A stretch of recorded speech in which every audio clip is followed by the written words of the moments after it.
Hi luckities, sorry for the late. இன்றைக்கி நம்ம டேயோட எஃப்எஃபான மை ரக்டு ஹஸ்பண்ட் எபிசோட் 11 தான் பார்க்க போகிறோம். பட் அதுக்கு முன்னாடி ஒன்று சொல்லிக்கிறேன்டா. டாம் அண்ட் ஜெர்ரி வந்து கேட்டிருந்தீங்க இல்லையா, அது ஆக்சுவலி நம்ம சப்ஸ்கிரைபர்ஸில் ஒருத்தவங்களோட ஸ்டோரி அது. ஸோ நான் அவங்கக்கிட்ட கேட்டிருக்கேன். அவங்க அனுப்புனாங்கன்னா நான் உங்களுக்கு வந்து ஸ்டோரி போட்டுறேன்டா. இல்லைன்னா கொஞ்சம் கஷ்டம்தான், லேட் ஆகும். அவங்களும் இப்போ பிஸியாக இருக்காங்க. ஸோ அதனால் கொஞ்சம் லேட் ஆகும். அண்டு இன்னொரு விஷயம் என்னென்னா, நீங்கள் முதல்ல மாதிரி என்னால் நீங்கள் கேட்குற அந்த ஒன் ஷார்ட்ஸ் இல்லை ஸ்டோரிஸ் எதுவுமே வந்து என்னால் நீங்கள் கேட்குற டைமுக்கு டேட்டுக்கு போட முடியுமான்னு தெரிலடா. பிகாஸ் எனக்கு கொஞ்சம் கமிட்மெண்ட்ஸ்லாம் அதிகமாகிடுச்சு. அதனால் போட முடிகிறப்ப நான் போடுறேன்டா, கோச்சிக்காதீங்க. ஓகே, வாங்க நம்ம வீடியோக்குள்ளே போகலாம். லாஸ்ட்டாக எதோ ஒன்று முடிச்சிருந்தோம் அப்படின்னா, டீ காஃபி கேட்குறாரு. நீங்களும் டீ போட்டு கொண்டு போய் டீக்கிட்ட கொடுக்குறீங்க. டீ டக்குன்னு உங்கள் தலையில் அந்த டீயை ஊற்றிடுறாரு. அது சூடான டீயா. வலிக்குது அப்படின்னு நீங்கள் அலறி துள்ளி குதிக்கிறீங்க. அப்போது உங்களோட கையை பிடிச்சி அவன் பக்கத்தில் இழுத்துவன், என்னடி இது, நான் உன்கிட்ட என்ன கேட்டா நீ என்ன கொண்டு வந்திருக்க அப்படின்னு மிரட்ட, நீங்கள் தானே டீ கேட்டீங்க, அதான் கொண்டு வந்தேன் அப்படின்னு நீங்களும் சொல்ல, வாட், நான் உன்கிட்ட டீ கேட்டனா, சொல்லுடி, நான் உன்கிட்ட டீ கேட்டனா அப்படின்னு அவன் அழுத்தமாக கேட்டதுக்கப்புறம் தான் உங்களுக்கே ஞாபகம் வருது அவன் டீ கேட்கல, காஃபி தான் கேட்டான் அப்படின்னு. பிறந்ததுலேருந்து இன்றைக்கி வரைக்கும் காஃபிங்கிறது நீங்கள் குடித்ததே இல்லை, யாருக்குமே காஃபி போட்டு கொடுத்ததும் கிடையாது. உங்களை பொறுத்த வரைக்கும் இப்போ வரைக்கும் டீயும் காஃபியும் ஒன்று தான். ஆனால் அவனோட அழுத்தமான வார்த்தைக்கு அப்புறம் தான் டீயும் காஃபியும் வேறு வேறு அப்படிங்கிறது புரிஞ்சு கண் கலங்குது உங்களுக்கு. மன்னிச்சிடுங்க, தெரியாமல் அப்படின்னு நீங்கள் பேச தொடங்கும் போதே கையில் இருக்க கப்பை அப்படியே உங்கள் கால் பக்கத்துலேயே வேகமாக தூக்கி போட்டு உடைக்கிறாரு. அந்த சத்தத்தில் அப்படியே ஒரு செகண்ட் பதறி போன நீங்கள் வாயிலேருந்து வந்த வார்த்தையும் அடங்கி அவரோட முகத்தை பார்க்க கண்ணெல்லாம் கோவத்தோட உங்களோட முகத்தாடையை பிடிச்சு உங்கள் முகத்துக்கு பக்கத்தில் நெருங்கினவரை, இன்னைக்கு டீ அவ்வளவா சூடாக இல்லை, ஆனால் இன்னொரு முறை நீ இந்த மாதிரி தப்பு பண்ண அடுப்பில் இருக்க காஃபி உன் தலையில் கொட்டியிருக்கோம். போ, மறுபடியும் குளிச்சுட்டு பிரேக்ஃபாஸ்ட் மெனுவில் இருக்கிறத சமைச்சு வை அப்படின்னு கண்டிப்பாக சொல்லிட்டு உங்களோட முகத்தாடையிலேருந்து கை எடுத்துகிட்டு ஜாக்கிங் கிளம்புறாரு.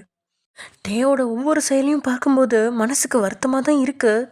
ஏதாவது வகையில் மனசை தேத்தி இதுதான் வாழ்க்கை அப்படின்னு எடுத்துக்கலாம் அப்படின்னா கூட உங்ககிட்ட எப்போயுமே எரிஞ்சு விழுகிறாரு. இதனால் முகம் வாடி இருந்தாலும் தரையில் விழுந்து கிடந்த கப்பையெல்லாம் எடுத்துட்டு சேலை முந்தானையால் அந்த இடத்த சுத்தம் செஞ்சுட்டு பாத்ரூமுக்கு போய் மறுபடியும் குளிச்சுட்டு வேறு ட்ரெஸ்ஸை மாற்றிக்கிட்டு சமையல் ரூமுக்கு போகிறீங்க. காலையிலேயே புருஷனுக்கு காஃபி போட்டு கொடுத்தியே, என்ன சொன்னார், கன்னத்தில் மொத்தம் தந்தாரா இல்லைனா மூச்சு முற்ற அளவுக்கு கட்டி பிடிச்சாரா அப்படின்னு கண்ணம்மா கிண்டலாக கேட்கும்போது லக்ஷ்மி கண்ணம்மாவோட கையை பிடிச்சி அமைதியாக இருக்கிற மாதிரி சைகை காட்ட, அப்போ தான் கையில் உடஞ்ச கப்போட நீங்கள் நின்றுட்டுருக்கிறத பார்த்த கண்ணம்மாவோட முகம் பாடுது. லக்ஷ்மிக்கும் ஏதோ ஏடா கூடமாக நடந்திருக்குது அப்படிங்கிறது தெரியுது, ஆனால் எதுவுமே கேட்கல. அது டீ கப் தெரியாமல் கீழே விழுந்து உடஞ்சிருச்சத்த அப்படின்னு கண்ணை கலங்கிப்படியே சொல்கிறீங்க. அது எப்படியும் கீழே விழுந்தெல்லாம் உடஞ்சிருக்காது, டே தான் தூக்கி போட்டு உடச்சிருப்பாரு அப்படிங்கிறது நல்லாவே தெரியும்.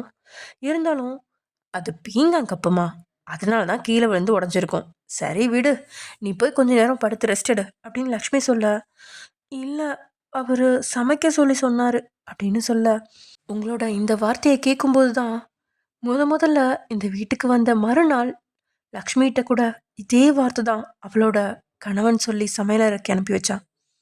அந்த ஞாபகம் வந்து நெருஞ்சி முள்ளா குத்துது நம்ம லக்ஷ்மி அம்மாவுக்கு. இருந்தாலும் மனசுக்குள்ள, நான் பட்ட கஷ்டத்தை எக்காரணம் கொண்டும் வயனை அனுபவிக்க விடவே மாட்டேன், அதை இன்னைக்கு சாப்பிடும்போது எல்லார் முன்னாடியும் சொல்லாமல் விடக்கூடாது அப்படின்னு நினச்சிக்கிட்டே, சரி வாமா சேர்ந்தே சமைப்போம் அப்படின்னு மெனுவை எடுத்து காட்டுறாங்க. இட்லி, சப்பாத்தி, புட்டு, கோழிக்கறி, ஆட்டுக்கறி, சாம்பார், சட்னி, குருமான்னு ஏராளமாக எழுதிருக்கு. அத்தை, இது இன்னைக்கு காலையிலேருந்து நைட்டு வரைக்கும் உள்ள சாப்பாடா அப்படின்னு நீங்கள் கேட்ட வார்த்தையால் கண்ணம்மாவும் லக்ஷ்மியும் ஒருத்தர் பார்த்துக்கிட்டு, இல்லைம்மா, இது காலையில் சாப்பிட மட்டும், மத்தியானத்துக்கு தனியாக சமைக்கணும், நைட்டுக்கு தனியாக சமைக்கணும் அப்படின்னு லக்ஷ்மி சொன்னது உங்களுக்கு புரியல. இருந்தாலும் ஏதோ புரிஞ்ச மாதிரி சரின்னு தலையாட்டி சமையல் வேலையை தொடங்குறீங்க. இங்கே காலையிலே எழுந்து குளிச்சு தயாராகி ஜீன்ஸ் பேண்ட் டிஷர்ட் போட்டுட்டு தியா ஒரு பேக் நிறைய துணியெலாம் எடுத்து வச்சுட்டு அவளுக்கு தேவையான பொருளையும் எடுத்து வச்சுட்டு சென்னைக்கு கிளம்ப ரெடியாக இருக்கா. ஆனால் அப்பன்னு பார்த்து பாட்டிக்கு பயங்கரமான ஜுரம். என்ன பாட்டி இது, இவ்வளோ ஜுரமாக இருக்கு? சரி, நீ முதல்ல எலும்பு, போய் முகத்தை கழுவிட்டு வா, நான் டீ போட்டு தரேன், ஆட்டோவை வர சொல்லி ஹாஸ்பிட்டலுக்கு போகலாம் அப்படின்னு சொல்ல. இல்லை வேண்டாம்டி, நான் வயசானவ, செத்தாலும் பரவாயில்ல, என் பேத்தியை போய் பாரு, அவளை நினச்சா உள்ளங்காலிருந்து உச்சி வகுடு வர வலிக்குது அப்படின்னு அலமு சொல்ல. பாட்டியோட வார்த்தையை கேட்டு ஆத்திரம் தான் வருது. அதோட பாட்டியை இந்த நிலமையில விட்டுட்டு போகிற எண்ணம் அவளுக்கு துளி அளவு கூட இல்லை. ஏன்னா முதல்லாம் நீங்கள் இருக்கிறப்ப நீங்கள் பார்த்துப்பீங்க, பட் இப்போ நீங்களும் இல்லை அப்படிங்கிறனால தியா தான் கண்டிப்பாக பாட்டியை பார்த்துக்கணும். அதனால் அங்கே இருந்துக்கலான்னு முடிவு பண்ணிட்டா. அதே சமயம் காலையில் சரியாக 8:30 மணிக்கெல்லாம் ஒரு பெட்ரூம் சைஸுக்கு இருக்கிற டைனிங் ரூமில் வகை வகையாக உணவுகளை சமைச்சு லக்ஷ்மி, கண்ணம்மா, நீங்கன்னு 3 பேருமே அடுக்கி வைக்க குளிச்சு ரெடியாகி கோட் சுட்டுடாங்க. நம்ம டே வந்து ஒரு சேரில் உட்கார, பக்கத்தில் ரகுநாதனும் வந்து உட்கார்றாரு. டே, புது ப்ராஜெக்ட் நீ இன்னும் ஓகே பண்ணலையா அப்படின்னு அவன் கேட்க. இல்லை சித்தப்பா, அது இன்னும் கொஞ்சம் செக் பண்ண வேண்டியிருக்கு, அதுக்கப்புறம் பார்த்து சொல்கிறேன் அப்படின்னு அவங்க பேசிகிட்டு இருக்கப்பயே அங்கே நின்றுட்டு இருந்த நீங்கள், அத்தை உங்களை அவர் அம்மானு கூப்பிட்றாரு, ஆனால் மாமாவை மட்டும் ஏன் சித்தப்பான்னு கூப்பிடுறாரு அப்படின்னு நீங்கள் கேட்க, அவனுக்கு அம்மா இல்லாததால் சின்னதுலேருந்து என்ன தான் அம்மானு வாய் நிறைய கூப்பிடுவான். டேயோட அப்பா இப்போது லண்டனுக்கு போயிருக்காரு, கொஞ்சம் நல்லா திரும்பி வந்துடுவார். டேயோட அப்பாவோட தம்பி தான் என்னோட புருஷன், அதனால தான் அவரை சித்தப்பான்னு கூப்பிட்றாரு. நான் அவனுக்கு சித்தி முறை தான் வரும், ஆனால் நம்ம டே என்னை எப்பவுமே பாசமாக லக்ஷ்மி அம்மானு தான் கூப்பிடுவான் அப்படின்னு வாய் நிறைய பல்லோட சொல்கிறாங்க லக்ஷ்மி. அதுலேருந்தே நம்ம லக்ஷ்மிக்கு டே மேலே எவ்வளோ பாசம் இருக்குது அப்படிங்கிறது தெரியா. அத்தை அவரோட அம்மா எங்க அப்படின்னு நீங்கள் கேட்ட வார்த்தையில் உதட்டில் இருந்த சிரிப்பு அப்படியே தடுமாறுது. ஒரு செகண்ட் என்ன பதில் சொல்கிறதுனே தெரியல. அப்படியே கண்ணை உருட்டிட்டு நிற்க. ஏய், அங்கே என்னடி பண்ணுற, எவ்வளோ நேரம் தான் புருஷன் பசியாக இருக்கிறது, வந்து சாப்பாடு போட்டுடு அப்படின்னு ரகுநாதன் அதட்ட. அடுத்த செகண்ட் அங்கே போன லக்ஷ்மி வேகமாக அவனுக்கு புட்டு, நான்வெஜ் அப்படி இப்படின்னு சொல்லிட்டு ஃபுல்லாத்தையும் எடுத்து தட்டில் வச்சுட்டு அடுத்ததா நம்ம டேக்கு பரிமாற போகும்போது, ஏய் எங்கே போகிற, அதான் அவனுக்கு பொண்டாட்டி வந்துட்டாளே, இனி அவள் பரிமாறிப்பா, விலகி நில்லடி அப்படின்னு ரகுநாதன் சொன்ன வார்த்தையால் லக்ஷ்மி விலகி நின்று உங்களை அங்கே வர சொல்ல, நீங்களும் அதே மாதிரி புட்டை எடுத்து தேக்கு வைக்க போகும்போது, கல்யாணமாக்கி இன்னையோட 3 நாள் ஆகுது, கட்டிக்கிட்டவனுக்கு என்ன பிடிக்கும் பிடிக்காதுன்னு கூட உனக்கு தெரியாதா, இல்லைனா தெரிஞ்சுக்க விரும்பலையா, அதுவும் இல்லைனா நான் என்ன கொடுக்குறேனோ அதைத்தான் அவன் சாப்பிடணும்னு நெஞ்செழுத்த பிடிச்சிட்டு இருக்கியா அப்படிங்கிற ரகுநாதனோட வார்த்தையால் ஒரு நொடி பயந்து போகிறீங்க. நீங்கள் என்ன பேசுறது அப்படின்னு தெரியாமல் நீங்கள் லக்ஷ்மியை பார்க்க, என்னங்க அவள் இன்னைக்கு தானே முதல்ல சாப்பாடு பரிமாற வந்திருக்கா, நாளையிலேருந்து எல்லாத்தையும் சரியாக பண்ணிடுவா அப்படின்னு அவள் சொன்ன வார்த்தையால் ரகுநாதன் மனைவியை முறைச்சி பார்க்க ஒரு பயத்தோட, ஒயன் டேக்கு புட்டி பிடிக்காதுமா, இட்லியும் ஆட்டுக்கறியும் எடுத்து வை அப்படின்னு லக்ஷ்மி சொன்ன அடுத்த செகண்ட் அவனோட தட்டில் லக்ஷ்மி சொன்ன உணவை எடுத்து நீங்கள் வச்சிட்டீங்க. அவ்வளோ நேரம் மொபைலை பார்த்துட்டு இருந்த நம்மட்டே சாப்பாடு தட்டில் வச்சதுமே அடுத்த செகண்ட் மொபைலை பேக்கெட்டில் வச்சுட்டு சாப்பாடு எடுத்து சாப்பிட தொடங்கினவன் சில செகண்ட்ஸ்லேயே, வாவ் லக்ஷ்மி அம்மா, இப்போ நீங்கள் ரொம்பவே சமையலை இம்ப்ரூவ்மெண்ட் ஆக்கிட்டீங்க போல், இன்றைக்கி சாப்பாடு வேறு லெவல், இப்படி சமைச்சிங்கன்னா சீக்கிரமாக நான் வெயிட் போட்டுருவேன் அப்படின்னு அவன் சொல்ல. டே, அதை நீ என்கிட்ட சொல்லக்கூடாது, ஒயன்கிட்ட தான் சொல்லணும், ஒயன் தான் எல்லா சாப்பாட்டையும் அவங்க ஊர் ஸ்டைலில் சமைச்சா, நானும் கண்ணம்மாவும் சப்போர்ட்டுக்கு தான் நின்னோம் அப்படின்னு லக்ஷ்மி உங்களை பெருமைப்படுத்த, அதை கேட்ட அவங்களோட உதட்டில் ஒரு சின்ன புண்ணுங்க வர, உறக்கனால உங்களை பார்த்தவனோட பிஸ்னஸ் மூளை இவ்வளோ சூப்பராக சமைக்கிறாளே, பேசாமல் இவ்வளோ மும்பையில் இருக்க நம்ம 5 ஸ்டார் ஹோட்டலுக்கு செஃப்பாக போட்டால் நிறைய லாபம் பார்க்கலாம், அதுவும் இல்லைனா சென்னையில் ஒரு புதிய ஹோட்டல் ஸ்டார்ட் பண்ணி இவ்வளோ மெயின் செஃப்பாக போட்டால் எக்கச்சக்க ப்ராஃபிட் வரும் அப்படின்னு தோட்டுது. ஆனால் அவன் தான் மனைவியை வீட்டை விட்டு படிக்கவே வெளியில் அனுப்ப மாட்டேன் அப்படின்னு உறுதியாக இருக்கான். அப்படிப்பட்டவன் வேலைக்கு அனுப்ப போகிறான், இதனால் முகம் சுழிச்சிட்டு சாப்பிட்றான். இருந்தாலும் அவனுக்கு சாப்பாடு ரொம்ப பிடிச்சிருந்ததுனால கொஞ்சம் அதிகமாக தான் சாப்பிட்றான். அது லக்ஷ்மிக்கும் நல்லா தெரியுது. ரகுநாதனும் அவனால் எவ்வளோ முடியுமோ அளவுக்கு அதிகமாக சாப்பிட்றான். இப்படியே ஒரு வழியாக சாப்பிட்டு முடிச்ச மட்டே, என் லக்ஷ்மி அம்மா அளவுக்கு இல்லைனாலும் ஏதோ கொஞ்சம் சுமாராக சமைக்கிறேன், இனிமேல் சமையல் வேலை எல்லாத்தையுமே நீயே பார்த்துக்கோ. காலையில் மத்தியானம் நைட்டுன்னு என்னெல்லாம் சமைக்கணுங்கிற லிஸ்ட்டை நான் மட்டும் அனுப்பி வைப்பேன். அதுபடி நீ சமைச்சு வச்சா போதும் அப்படின்னு டே சொன்ன வார்த்தை பக்கத்தில் நின்ன கண்ணம்மாக்கும் லக்ஷ்மிக்கும் தான் ஹார்ட் அட்டாக் தருது. என்னப்பா வீட்டுக்கு வந்த மருமகளை வேலை வாங்குற? அவள் இப்போ தானே வந்திருக்கா, கொஞ்ச நாள் போகட்டும் அப்படின்னு லக்ஷ்மி பேச, எத்தனை நாள் போகணும்? அவள் தான் வீட்டுக்கு வந்துட்டாளே, இனி எல்லாம் கற்றுக்க வேண்டியது தான். உனக்கு கல்யாணம் ஆன புதுசில் ரெஸ்ட் எடுக்க சொல்லியிருந்தா இந்நேரத்துக்கு இப்படி சமைச்சிருக்க மாட்டேன், ரூமுக்குள்ளே அடைஞ்சு கிடந்திருப்ப. டே தான் சொல்லிட்டான்ல, இனி ஒயன் தான் சமைப்பா அப்படின்னு ரகுநாதனும் உறுதியாக சொல்ல, அதை கேட்டு லக்ஷ்மி கலங்குறாங்க. ஆனால் டேயோ இனிமேல் சமைப்பேன் தானே அப்படின்னு கேட்க, நீங்கள் டேவை பார்க்க அவரோட கண்களோ தாறுமாற உங்க மேலே பாஞ்சிட்ருக்கு. அதை பார்த்த பதட்டத்தில் உடனே சரின்னு தலையாட்டுறீங்க.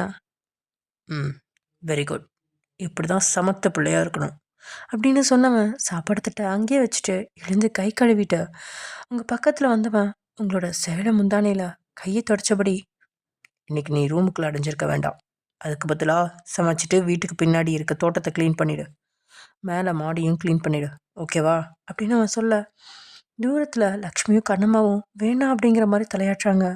ஆனால் நீங்கள் அதை கவனிக்காமல் சரின்னு மட்டும் தலையாட்ட, அப்படியே லக்ஷ்மியை பார்த்தவன், ஓகே லக்ஷ்மி அம்மா, சாயங்காலம் பார்ப்போம் அப்படின்னு சொல்லிட்டு ஆஃபீஸ்க்கு கிளம்பிட்டான்.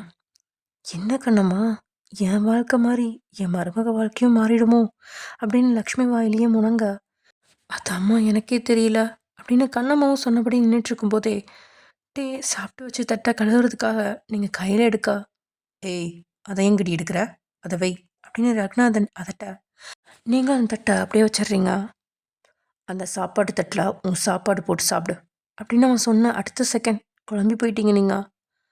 கணவன் சாப்பிட்ட தட்டில் மனைவி சாப்பிட்றது எல்லாமே அந்த காலம், அவங்க ஊரில் இருக்கவங்க கூட இப்போது அப்படியெல்லாம் சாப்பிட்றது கிடையாது. ஆனால் ரகுநாதன் இன்னும் பழைய மெத்தடை சொல்கிறதுனால ஒரு செகண்ட் உங்களுக்கு பதட்டம் தான் வருது. அந்த தட்டை பார்க்குறீங்க, அதில் டே இட்லிலாம் ஃபுல்லாக சாப்பிட்டான் தான், ஆனால் அதில் இன்னும் அந்த நான்வெஜ் குழம்பு அப்படியே இருக்கு. அண்டு சாப்பிட்ட எலும்பு எல்லாமே அந்த தட்டிலேயே ஓரமாக வச்சுருக்கான். நீங்கள் நான்வெஜ் எல்லாமே நல்லா சமைப்பீங்க தான், ஆனால் எதையுமே சாப்பிட மாட்டீங்க, ஒரு முட்டை கூட சாப்பிட மாட்டீங்க, அப்படி ஒரு வெஜிடேரியன். இதனால் கொஞ்சம் தயங்குறீங்க. என்னங்க, ஒயன் வெஜிடேரியன், அதனால் வேறு தட்டில் சாப்பிடட்டுமே அப்படின்னு லக்ஷ்மி சொல்ல, அடுத்த செகண்ட் சேர்லேருந்து எழுந்த ரகுநாதன் லக்ஷ்மியோட கணத்தில் அடிக்க கையை ஓங்கிட்டான். அதை பார்த்து பயந்து நீங்கள் அப்படின்னு சத்தம் போட்டதுனால ஒரு செகண்ட் அடிக்காமல் பாவம் பார்த்து விட்டவன், அடிச்சேன்னா உன் பல்லு அப்படியே கலண்டு கீழே விழும் நாயே, நல்லது சொல்லி கொடுப்பேன்னு பார்த்தா உன் மருமகளுக்கு ஓவராக தான் சப்போர்ட் பண்ணுற. வீட்டுக்கு வந்த 2 நாளில் இவன் உன்னை என்ன சொல்லி மயக்குனா, நம்ம ஃபேமிலிக்குன்னு ஒரு ரெப்புடேஷன் இருக்குது, அதைத்தான் இந்த வீட்டில் இருக்க எல்லா பொண்ணுங்களும் ஃபாலோ பண்ணணும் அப்படின்னு அவன் சத்தம் போட, லக்ஷ்மி தனை குனிரா. உங்களுக்கு ஒரு செகண்ட் இப்படியெல்லாம் கோவப்படுற கணவராக லக்ஷ்மிக்கு கிடச்சிருக்கிறாங்க அப்படின்னு பயத்திலே சேரில் உட்காந்துட்டீங்க. அதே தட்டில் இட்லி எடுத்து வச்சு சாம்பாரையும் வச்சு சாப்பிடவும் தொடங்கிட்டீங்க. இது நல்ல பிள்ளைக்கழகு, இந்த மாதிரி ஒழுங்காக சாப்பிட்ணும். அப்புறம் லக்ஷ்மி, உனக்கு இத்தனை நாளாக வேலை செய்கிறதுக்கும் துணைக்கும் யாரும் இல்லைன்னு தானே என்கிட்ட ஒரு வேலைக்காரி கேட்டா, அதனால தானே கண்ணம்மாவை வேலைக்கு வச்சுருந்தேன். இனிமேல் கண்ணம்மாவை வேலையை விட்டு தூக்குறேன், இனிமேல் உனக்கு எல்லாமே இவ பண்ணி தருவா அப்படின்னு உங்களை பார்த்து கையை நீட்டுறான். அவனோட அந்த வார்த்தையை கேட்கும்பொழுது உங்களை முழு நேரம் வேலைக்காரியாகவே ஆக்கிடுவான் போலையே அப்படின்னு நினச்ச லக்ஷ்மி ஒரு செகண்ட் பதறி போய், இல்லைங்க, கண்ணம்மாவை வேலையை விட்டு தூக்காதீங்க, எனக்கு அடிக்கடி உடம்பு முடியாமல் போகுது, ஆஸ்பத்திரியும் வீடுமா இருக்கேன், நாளைக்கு முன்ன பின்ன எனக்கு ஏதாவது ஒன்று ஆச்சுன்னா ஒயன் தனியாக கஷ்டப்படுவா, அதனால் கண்ணம்மா இருக்கட்டும் அப்படின்னு லக்ஷ்மி கெஞ்சினதுனால அப்படின்னு சொல்லிட்டு பயத்தோட சாப்பிட்டுட்டு இருக்கிற உங்களை பார்த்தவன், கார் குடோனில் இருக்க எல்லா காரையும் க்ளீன் பண்ணிவிடு, அப்புறம் வீட்டுக்கு பின்னாடி கூண்டில் 3 நாய் நிற்குது, அந்த 3 நாயும் தினமும் நீ தான் க்ளீன் பண்ணி விடணும் அப்படின்னு கண்டிப்போட சொல்ல, நீங்களும் சரின்னு தலையாடிட்டுருக்கீங்க. என் கூட வா, உன்கிட்ட கொஞ்சம் பேச வேண்டியிருக்கு அப்படின்னு லக்ஷ்மியை பார்த்து சொன்னபடி ரகுநாதன் மேலே போக, லக்ஷ்மியும் கூனி குறுகி அவன் பின்னாடியே போகிறா. அவங்க 2 பேருமே போகிற வரைக்கும் எப்படியோ ஒரு விதம் சாப்பிட்டுட்டு இருந்த நீங்கள் சாப்பிட்ட எல்லாத்தையுமே அந்த தட்டிலேயே வாந்தி எடுக்க, ஐயோ என்னாச்சுமா அப்படின்னு பதறிட்டு கண்ணம்மா பக்கத்தில் வர, அப்படியே சேரில் இருந்தபடி கண்ணம்மாவோட வயிற்றுல தலையை சாய்ச்சி கட்டி பிடிச்சவ, என்னால் சுத்தமாக முடியல. இந்த மாதிரி சாப்பாடு எனக்கு பிடிக்காது அப்படின்னு கண்கள் ஓரத்தில் வடிஞ்ச கண்ணீரை தொடச்சிட்டே சொல்கிறீங்க. ஐயோ பயப்படாத, அவர் தான் போயிட்டார்ல, நான் உனக்கு வேற தட்டு தரேன் அப்படின்னு சொல்லி உங்களை சமாதானப்படுத்தி கொஞ்ச நேரத்துக்கு அப்புறம் புது தட்டில் சாப்பாடு கொடுத்த கண்ணம்மாவும் உங்கள் கூட உட்காந்து சாப்பிட்றாங்க. இது வரைக்கும் நடந்த விஷயத்தில் ஒன்று மட்டும் உங்களுக்கு நல்லா தெரியுது. அது என்னன்னா, லக்ஷ்மியை அவங்களோட கணவர், அதாவது ரகுநாதன், ஒரு நாயை விட கேவலமாக நடத்துகிறான் அப்படிங்கிறது தான். வீட்டிலேருந்து கிளம்புன டேயோட கார் நேராக அவனோட கம்பெனி முன்னாடி போய் நிற்குது. அங்கேருந்து அவனோட கேபின்குள்ளே போனவன், ஹலோ ஜிமின், குட் மார்னிங் அப்படின்னு டே சொல்கிறான். ஏன்னா டேயோட கேபின்குள்ளே தான் ஜிமின் இருக்கான். ஆனால் என்ன, கை காலெலாம் கட்டி போட்டிருக்கிறாங்க. அதோட அவன் தப்பிச்சு போகாமல் இருக்கா 10 பாடி கார்ட்ஸ் வேறு நிற்கிறாங்க. அவங்களில் ஒருத்தியா மயூரி நின்றுட்டுருக்கா. குட் மார்னிங் அண்ணா, உன் ஃபேஸ்லாம் ரொம்ப பிரைட்டாக இருக்கு, அண்ணி ரொம்ப கவனிக்கிறாங்களோ அப்படின்னு கிண்டல் அடிக்கா. ஏற்கனவே ஜிமின் பார்த்த வேலையில் அவன் மேலே கொலை வெறி, இதில் அவன் வேற கிண்டல் அடிக்கிறதால ஆத்திரத்தை எப்படி கட்டுப்படுத்த முடியும்? வந்த கோவத்தில் கோட்டை கழட்டி டேபிள் மேலே வீசினவன் சட்டையை கை முட்டி வரைக்கும் மடக்கி அவன் பக்கத்தில் வந்த வேகத்தில் கன்னத்தில் பலார்னு ஒரு அறையிறான். டே அரைஞ்ச வேகத்தில் ஜிமினோட கண்கள்லேருந்து கண்ணாடி கீழே விழுந்து உடைஞ்சிருது. வெள்ளை நிற தோல் வேற, இதனால் அவனோட கண்ணும் சிவக்குது. ஆனாலும் இப்போ வரைக்கும் அவன் முதட்டில் ஒரு புன்னகை மட்டும்தான் இருக்கு. மாடியில் ஒரு பஞ்சாயத்து நடக்குது, அதை முடிச்சுட்டு வந்து உன்னை கவனிச்சுக்கிறேன் அப்படிங்கிற வார்த்தையால் மிரட்டிட்டு டே மாடிக்கு போக அவனுக்கு பின்னாடியில் இந்த மேனேஜரும் கிளம்பிட்டான். இந்த கேப்பில் வேற பண்ணிட்டுருக்க மயூரியை பார்த்து, தாலியே தேவையில்லை, நீதான் என் பொஞ்சாதி, தாம்பூலம் தேவையில்லை, நீதான் என் சரிபாதி அப்படின்னு ஜிமின் பாட, ஜிமினை பார்த்தாலே கொலை வரியில உச்சத்தில் நிற்பா மயூரி. இதில் அவன் பாட்டு பாடி வேற வெறுப்பேற்றுறதுனால கையை முறுக்கிக்கிட்டு அவனையே மறைச்சு பார்த்தவ பல்ல கடிச்சிட்டு நிற்கிறா. ஏய் முத்தழகு, மாமாவுக்கு எப்போ கஞ்சி ஊற்ற போற அப்படின்னு மறுபடியும் அவளை வெறுப்பேற்றுறான். கஞ்சி தானே, கொஞ்சம் தனியாக வந்தனா உன் காலுக்கு இடையில இருக்கிறத ஒட்டிச்சு எடுப்பேன்டா அப்படின்னு அவனுக்கு மட்டும் கேட்குற மாதிரி மெல்ல முணங்கிட்டு கொஞ்சம் தள்ளி வந்து நின்றுக்கிட்டா. மறுபடியும் தள்ளி போகாதே, என்னை நீ தள்ளி போக சொல்லாதே அப்படின்னு தூரமாக நிற்கிறவள சத்தமாக பாடி இன்னும் வெறுப்பேத்தா. அவளோ எல்லாம் என் தலை எழுத்து அப்படிங்கிற மாதிரி நின்றுட்டுருக்கா. இங்கிட்டே மாடியில் இருந்த ஒக்கஸ் ரூமுக்கு நுழையா. அங்கே பெரும்பாலுமே பெண்கள் தான் வேலை பார்த்துட்ருக்காங்க. டேயை பார்த்து அடுத்த செகண்ட் எல்லா பெண்களுமே அவனோட அழகை ரசிக்காம பயத்தில் நடுங்கி கு குட் மார்னிங் சார் அப்படின்னு சொன்னபடியே விலகி நிற்கா. நேராக அங்கே இருக்கிற மெயின் சீட்டில் உட்காந்துட்டான். மேனேஜரை ஒரு பார்வை பார்க்க மேனேஜரும் அவங்கள கூட்டிகிட்டு வாங்க அப்படின்னு ஒரு குரல் கொடுக்க 3 பாடி கார்டுகளும் 2 ஆண்களையும் ஒரு பொண்ணையும் இழுத்துட்டு வந்து டேயோட முன்னாடி போடுறாங்க. அந்த 2 ஆண்களும் அடித்து துவைச்சி காய போட்டதில் இளமை நிற்க முடியாமல் விழுந்து கிடக்க அந்த பொண்ணு மட்டும் அழுதுகிட்டே நிற்க, சார், நான் நான் எந்த தப்பும் பண்ணலை, என் சிஸ்டருக்கு மேரேஜ், அதனால 2 நாள் லீவ் எடுக்கலான்னு இருந்தேன். ஸோ போகிறதுக்கு முன்னாடி எல்லா ஒர்க்கையும் நைட்டோட நைட்டாக முடிக்கலான்னு ஆஃபீஸில் இருந்தேன். அந்த நேரத்தில் இந்த பசங்க வந்து என்கிட்ட தப்பாக நடக்க முயற்சி பண்ணாங்க. உங்கள் பாடி கார்ட்ஸ் தான் வந்து என்னை காப்பாற்றினாங்க, மற்றபடி என் மேலே எந்த தப்பும் இல்லை சார் அப்படின்னு அந்த பொண்ணு கெஞ்சா. அந்த பொண்ணையும் முறைச்சு பயப்பட வச்சிட்டான். இது ஆஃபீஸ்ன்னு நினச்சிங்களா, வேறு ஏதாவது நினச்சிங்களா? உங்களை மாதிரி பொண்ணுங்களை 18 வயசுலேயே கல்யாணம் பண்ணி அனுப்பாத உங்கள் அம்மா அப்பா தான் சரியான தரித்திரங்க. இதில் உங்களை வேற வேலைக்கு எடுத்தேன் பார்த்தியா, என்ன சொல்லணும். இன்னையிலேருந்து எல்லாரும் ஒரு விஷயத்த நல்லா ஞாபகம் வச்சுக்கோங்க. என் ஆஃபீஸில் பொண்ணுங்க பசங்க யாராவது பேசுகிறத பார்த்தாலே அவங்கள வேலையை விட்டு தூக்கிடுவேன். அதுலேயும் எவளாச்சும் சாயங்காலம் 6 மணிக்கு மேலே எக்ஸ்ட்ரா ஒர்க் பார்த்தா கை காலை உடச்சி போட்டுருவேன். நீங்கள் காலையில் 9 மணிலேருந்து 6 மணி வரைக்கும் கிழிச்சது போதும். அதுக்கு மேலே ஒரு நிமிஷம் யாரும் இங்கே இருக்கக்கூடாது. அப்புறம் வாய்க்குள்ளே இவ்வளோ நேரம் கண்ணீர் விட்டியே, அவனுக்கு உன்னை ஏதாவது ஒன்று பண்ணியிருந்தா அந்த பொறுப்பை நானும் என் கம்பெனியும் தானே ஏற்றுக்கணும். பசங்க தப்பு பண்ணாங்கன்னு ஒத்துக்கிறேன், அதே அளவுக்கு அவங்க தப்பு பண்ண காரணம் நீ தான். நீ ஓவர் டைம் பார்த்துட்டு இருந்தது தான் தப்பு. உனக்கு இந்த மாதம் சம்பளமும் கிடையாது, இனிமேல் வேலையும் கிடையாது. 5 நிமிஷம் டைம் தருவேன், அதுக்கு முன்னாடி நீ இங்கேருந்து கிளம்பி போயிடு அப்படின்னு டே சொன்ன வார்த்தையால் அந்த பொண்ணு மனசு உடைஞ்சு போயிட்டா. சார் ப்ளீஸ் இந்த மாதிரி பேசாதீங்க. என்னோட சம்பளத்தை நம்பி தான் தங்கச்சியை கல்யாணத்துக்கு லோன் போட்டிருக்கேன். நீங்கள் வேலையை விட்டு தூக்குனா லோன் கிடைக்காது. ப்ளீஸ் ஒரு வாரமாவது எனக்கு வேலைக்கு வச்சுக்கோங்க சார் அப்படின்னு அந்த பொண்ணு கெஞ்சா. யாராவது இப்படி கெஞ்சினா லேட்டேவோட மொத்த மைண்டும் வேற விதமாக மாறும். இதனால் அப்படியே உங்கள் பக்கத்தில் போனவன், அதுவும் ரொம்ப நெருக்கமாக உங்கள் பக்கத்தில் வந்து நிற்க, அந்த பொண்ணும் ஒரு செகண்ட் பயந்து பின்னோக்கி போக முயற்சிக்க, அப்படியே அவளை இழுத்து டேபிளில் லாக் பண்ணுறான். அவனோட அந்த செயலை பார்த்து அங்கே வேலை செய்கிற பொண்ணுங்க எல்லாமே முகம் சுழிச்சு தலையை கவிழ, மேனேஜருக்கு டேயை பற்றி தெரியும் அப்படிங்கிறதுனால அவன் பெருசாக முகம் சொல்லிக்காம நிற்க, அப்படியே அந்த பெண்ணோட பக்கத்தில் நெருங்கி போய் அவளோட காதில் ஏதோ ஒரு விஷயத்த சொல்ல, அந்த பொண்ணு கண்ணில் இருந்து ஏதோ மடையை திறந்து விட்ட மாதிரி கண்ணீர் வடிஞ்சு ஓடுது. ஓகே ஃப்ரெண்ட்ஸ், இதோட இந்த எபிசோட முடிச்சுக்கலாம். நெக்ஸ்ட் எபிசோட என்ன நடக்க போகுது அப்படின்றத நெக்ஸ்ட் எபிசோடில் பார்க்கலாம். Okay bye.